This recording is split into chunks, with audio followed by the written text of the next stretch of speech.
नमस्कार दोस्तों, मैं दीपेंद्र सिंह कुशवाहा आपके अपने चैनल जीवन स्टडी में स्वागत है। तो हम लोग आज संविधान का पार्ट 2 देखेंगे, पार्ट दूसरा।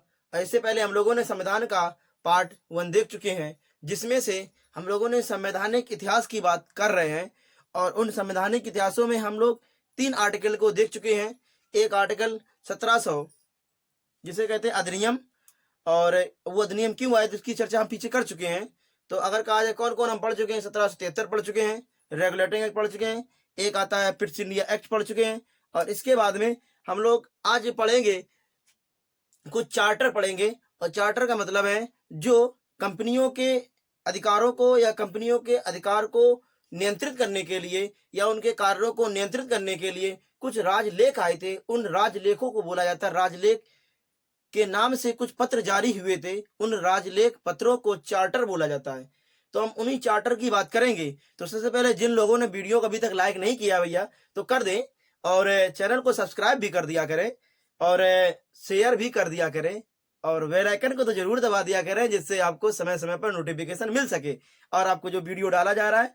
चलिए, तो हम लोग पार्ट 2 को देखेंगे, संविधान का पार्ट 2। संविधान का पार्ट 2 क्या कहता है? इसमें कुछ आर्टिकल, इसमें भी कुछ चार्टर बताए गए हैं। तो इसमें 4 चार्टर आते हैं। चार्टर का मैंने नाम बताया राजलेख। राजलेख जो ब्रिटेन की संसद से महारानी विक्टोरिया द्वारा पारित किए जाते थे और भारत में काम करने वाले अधिकारियों के ऊपर नियंत्रण करने के लिए कुछ अधिनियम बनाए गए थे। उन्हीं में हम लोगों ने पढ़ा था 1773 का, एक पढ़ा पिट्स इंडिया एक्ट पढ़ा, और आज हम लोग जो पढ़ रहे हैं वो पढ़ेंगे 1786 का अधिनियम। 1786 के अधिनियम में 2 बातें पढ़ेंगे। एक तो आता है जो गवर्नर था, जब बंगाल 1773 आया था, उसमें जो बंगाल था, बंगाल का जो गवर्नर हुआ करता था उसे गवर्नर जनरल बना दिया गया था बंगाल का। और उसी गवर्नर जनरल को अब एक अधिकार दे दिया गया। क्या अधिकार दिया गया देखेंगे। जो गवर्नर जनरल बंगाल का हुआ करता था उसको सेनापति की शक्ति मिल गई, यानी वो सेनापति के रूप में कार्य करने लगा, सेनापति की शक्ति मिल गई। और दूसरा, और ये अधिकार लेने वाला पहला व्यक्ति कौन बना, तो याद रखना कॉर्नवालिस को यह अधिकार पहला मिला था। यानी कह सकते हैं वह कौन सा गवर्नर, बंगाल का गवर्नर जनरल कौन है जिसे पहली बार सेनापति बनाया गया था अंग्रेजी सेना का। तो कौन आएगा? कॉर्नवालिस। अगली बात करें, अगला एक्ट आता है, और इसके बाद में यहां पर क्योंकि जब कंपनी भारत में आई थी तो 15 वर्ष के लिए शासन करने, यानी 15 वर्ष का व्यापार करने के लिए वहां से भेजा गया था भारत के पूर्वी देशों के साथ, यानी east India company. East India company के जितने भी पूर्वी देश पड़ते हैं उन देशों से व्यापार करने के लिए भेजा गया, इसलिए उसका नाम ईस्ट इंडिया नाम रखा गया था। तो उसमें भारत आता था, जिसमें भारत से 15 वर्षों के लिए व्यापार करने के लिए अनुमति दी गई थी। फिर बाद में यह अनुमति धीरे धीरे करके बढ़ती चली गई, और इसी अनुमति को कुछ समाप्त होने की स्थिति भी थी, जिसमें चार्टर आए। और उन्हीं में से पहला जो चार्टर आया 1793 चार्टर एक्ट आया। 1793 चार्टर एक्ट आया। इस चार्टर एक्ट में 2 बातें कही गई। कौन कौन सी? तो याद रखना, कंपनी के अधिकार को कितने 20 वर्षों के लिए और बढ़ा दिया गया। जो 15 वर्ष की बात कही गई थी उसे अब कितने वर्ष के लिए कर दी गई? 20 वर्ष के लिए कर दी गई। और दूसरी बात, जो मैंने आपको बताया था, जब पिट्स इंडिया एक्ट बताया था, उस पिट्स इंडिया एक्ट के माध्यम से मैंने कहा था 2 पद बनाए गए थे। एक तो board of directory, board of control. उनमें से जो बोर्ड ऑफ कंट्रोल है, उनमें से जो बोर्ड ऑफ कंट्रोल के जो सदस्य हैं, उन सदस्यों के इससे पहले, कब? 1793 से पहले बोर्ड ऑफ कंट्रोल के सदस्यों को जो वेतन दिया जाता था वो ब्रिटेन के राजकोष से दिया जाता था। लेकिन 1793 के एक्ट के, चार्टर एक्ट के माध्यम से प्रावधान कर दिया गया, जो बोर्ड ऑफ कंट्रोल है उनके सदस्यों को जो वेतन दिया जाएगा वो भारतीय राजस्व से देना शुरू कर दिया गया। भारतीय राजस्व से देना शुरू कर दिया गया। तो याद रखना, इसमें यह प्रथम चार्टर भी है। इसके बाद में जितने भी चार्टर आएंगे, 4 चार्टर आए हैं, उन 4 चार्टरों में से 20-20 के वर्ष के अंतराल पर आए हैं। तो अगर कह सकते हैं 1793 में पहला चार्टर आया, और इसे प्रथम चार्टर भी के नाम से जाना जाता है। इसमें 2 कार्य याद रखना है, तो बहुत सारे इंपॉर्टेंट, लेकिन सबसे ज्यादा यही 2 चीजें पूछी जाती हैं। आता है कंपनी के अधिकारों को 20 वर्ष के लिए बढ़ा दिया गया, और बोर्ड ऑफ कंट्रोल के सदस्यों को वेतन 5 भारतीय राजस्व से देना शुरू कर दिया गया। इसके बाद अगला जो चार्टर आता है 20 वर्ष बाद आया चार्टर, मैंने बताया ना। 1813 में आया और चार्टर दूसरा आया, 1813 में चार्टर एक्ट आया अगला, और चार्टर एक्ट दूसरा आया। इसमें क्या कहा गया, जो कंपनी के जो व्यापार के अधिकार थे उनमें से कुछ व्यापार के अधिकारों को छीन लिया गया, और व्यापार के अधिकारों को छीनकर कुछ ही व्यापार के अधिकार रख के सिर्फ चीन देश के साथ व्यापार कर सकते हैं, और पूर्वी देशों के साथ चाय के व्यापार के 20 वर्ष के लिए इन्हें प्रावधान और कर दिया गया। कितने वर्ष के लिए? 20 वर्ष के लिए प्रावधान और कर दिया गया। इसका मतलब कंपनी के अधिकारों को तो समाप्त कर दिया गया था, लेकिन चीन और पूर्वी देशों के साथ जो चाय के व्यापार थे वो 20 वर्ष के लिए और अनुमति दे दी थी। इसके बाद अगला चार्टर जो आया, इसमें अगला पॉइंट, ईस्ट जो ईसा मिशनरी थे, जो ईसाई धर्म का प्रचार प्रसार करने वाले जो संत थे, जो व्यक्ति थे, उन व्यक्तियों को भारत में प्रचार प्रसार करने की अनुमति मिल गई। यानी कह सकते हैं ईसा मिशनरी जो थे उन्हें भारत में प्रचार प्रसार करने की अनुमति इसी एक्ट के माध्यम से मिली थी। और सबसे इंपॉर्टेंट बात याद रखना, सबसे ज्यादा पूछी जाती है ये पॉइंट, सबसे ज्यादा पूछा जाता है। क्या पूछा जाता है? भारतीयों को शिक्षा, यानी भारतीयों को शिक्षा देने का प्रावधान दिया गया, उनमें से प्रतिवर्ष 1 लाख रुपए का प्रावधान करना शुरू कर दिया बजट में। जब इनका बजट प्रस्तावित होता था उसमें से 1 लाख रुपए भारतीय शिक्षा के लिए प्रावधान करना शुरू कर दिए थे। तो याद रखना इतना रुपए, 1 लाख रुपए, वही प्रतिवर्ष। इसके बाद में जो स्वशासन व्यवस्था आई, उसमें से जो स्वशासन व्यवस्था रिपन लेके आए थे, उसी स्वशासन व्यवस्था के अंतर्गत याद रखना स्थानीय स्वच्छता शासी, जो स्थानीय व्यक्ति थे, जो शासन करने वाले संस्थाएं थी, उनको करारोपण करने का अधिकार दे दिया। वो कर लगा सकते थे, कर लगाने का अधिकार मिल गया इनको। तो ये कर लगाकर अपने अधिकारों का उपयोग करने लगे थे। यानी कर कौन वसूला करते थे?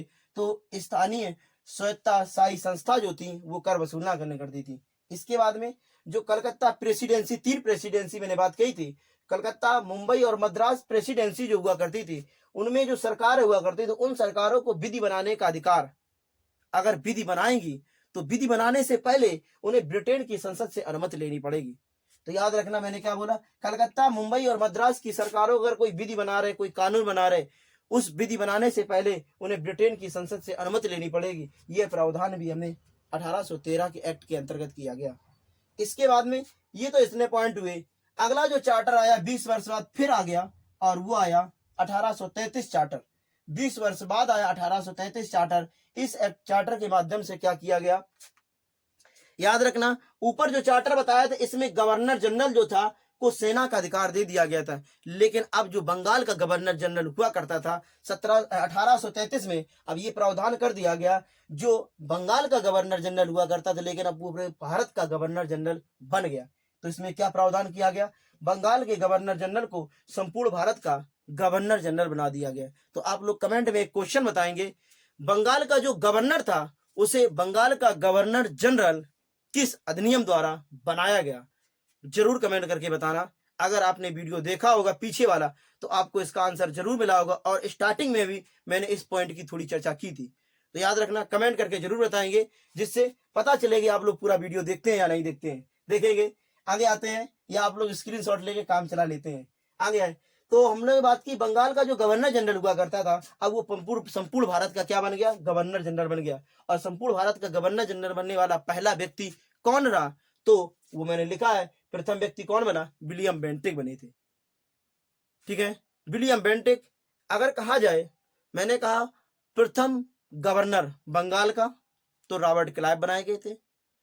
प्रथम गवर्नर जनरल बंगाल का वारेन हेस्टिंग बनाए गए। अगर कहते भारत का प्रथम गवर्नर जनरल कौन बनाया गया? लॉर्ड विलियम बेंटिक बनाए गए। और अगर कहते भारत का प्रथम वायसराय कौन बना? तो लॉर्ड कैनिंग बने। और अगर कह दे स्वतंत्र भारत का प्रथम और अंतिम गवर्नर जनरल कौन बना, तो अगर कहा जाए तो उसका नाम आता है माउंटबेटन। और अगर कहे स्वतंत्र भारत के प्रथम और अंतिम भारतीय गवर्नर जनरल, तो आंसर आता है सी राज गोपालाचारी। तो जितने पॉइंट बताए, इन पॉइंटों में कहीं ना कहीं पेपर में आने की संभावना हमेशा रहती है। तो इन पॉइंटों को अपनी कॉपी में नोट डाउन जरूर कर लेना जो मैंने बोले हैं पॉइंट। ठीक है, तो हमने बात की किसकी? प्रथम भारतीय गवर्नर जनरल कौन बना? विलियम बेंटिक बने। और ये प्रावधान किसके अंतर्गत बनाया गया था? इनको 1833 के माध्यम से बनाया गया था। इसके बाद जब यह गवर्नर जनरल बन गया तो गवर्नर जनरल को अधिकार हो गया क्या? केंद्र यानी देश में देश की शासन प्रणाली को क्या कर दिया? केंद्रीकृत कर दिया गया, क्योंकि बंगाल गवर्नर को भारत का गवर्नर जनरल बना दिया गया और गवर्नर जनरल के हाथ में शक्ति थी, तो वो क्या कर दी? केंद्रीकृत कर दी गई शासन व्यवस्था और व्यापार व्यवस्था को समाप्त कर दिया गया। जो व्यापार व्यवस्था यहाँ पर 1813 में पूर्णतः समाप्त नहीं हुई थी, इन दो चीजों पर रह गई थी, वह व्यवस्था पूर्णतः समाप्त कर दी गई। किस चार्टर द्वारा? 33 द्वारा व्यापार व्यवस्था पूरा समाप्त कर दी गई। ठीक है। इसके बाद गवर्नर जनरल की परिषद में एक चौथा सदस्य शामिल हुआ। बहुत इंपॉर्टेंट पॉइंट है ये, एक चौथा सदस्य शामिल हो। क्वेश्चन आता है गवर्नर जनरल की परिषद में चौथा सदस्य किस अधिनियम द्वारा शामिल करने का प्रावधान किया गया? तो याद रखना 1833 के चार्टर द्वारा प्रावधान किया गया। और वो पद क्या था? चौथा पद एक विधि सदस्य बनाया गया। लेकिन विधि सदस्य तो बनाया गया, लेकिन ये विधि सदस्य परिषद में बैठ सकता था लेकिन वोट नहीं कर सकता था। इसका मतलब मतदान नहीं कर सकता था, कोई निर्णायक वोट दिया जाना। अगर वोट डाल रहे हो किसी विधेयक के ऊपर, किसी अधिनियम के ऊपर वोट डाले जा रहे हो तो उसमें वोटिंग नहीं कर सकता था। कौन? विधिक सदस्य। अगर कहा जाए प्रथम विधिक आयोग जो बना किसकी अध्यक्षता में बनाया गया? प्रथम विधि आयोग किसकी अध्यक्षता में बनाया गया? तो मैकाले की अध्यक्षता में बनाया गया। याद रखना ये पॉइंट बहुत ज्यादा इंपॉर्टेंट है। इसके बाद में दास प्रथा को पूर्णतः गैर कानूनी घोषित कर दिया गया। दास प्रथा को पूर्णतः गैर कानूनी घोषित कर दिया गया। दो प्रथाएं बहुत ज्यादा आती है, एक दास प्रथा, एक सती प्रथा। क्वेश्चन आता है दास प्रथा और सती प्रथा को किस गवर्नर जनरल के शासनकाल में समाप्त किया गया था? तो याद रखना विलियम बेंटिक के शासनकाल में समाप्त किया गया था। और ये दास प्रथा को गैर कानूनी घोषित कर दिया गया था। और ये गैर कानूनी घोषित कब किया गया था? 1834 में। गैर कानूनी घोषित कब कर दिया गया था? 1834 में। याद रखना। तो ये चार्टर तीसरा हुआ। पहला चार्टर बताया 1793, दूसरा चार्टर बताया 1813, तीसरा चार्टर बताया 1833। जो चौथा चार्टर आता है इसके 20 वर्ष बाद आया 1853, सॉरी 1853 आया। जो 1853 जो चार्टर आया, अगला 1853 चार्टर आया, 20 वर्ष बाद आया। इसके बाद चार्टर आना बंद हो गए और शासन व्यवस्था थोड़ा कंट्रोल होना शुरू हुई। और इसके बाद भारत शासन अधिनियम आया था 1857। तो हम लोग जब भारत शासन अधिनियम 1857 पढ़ेंगे, 57 क्रांति के बाद जो आया था, तो उनमें हम लोग अगले वीडियो में चर्चा करेंगे। तो वीडियो अगर अच्छा लगा हो तो कमेंट करके जरूर बताना, और अगर उसमें कुछ सुधार करना हो तो वो भी जरूर बताना। और अपने भाई को सपोर्ट जरूर करें और इस वीडियो को शेयर जरूर किया करें और चैनल को भी सब्सक्राइब करें। जय हिंद।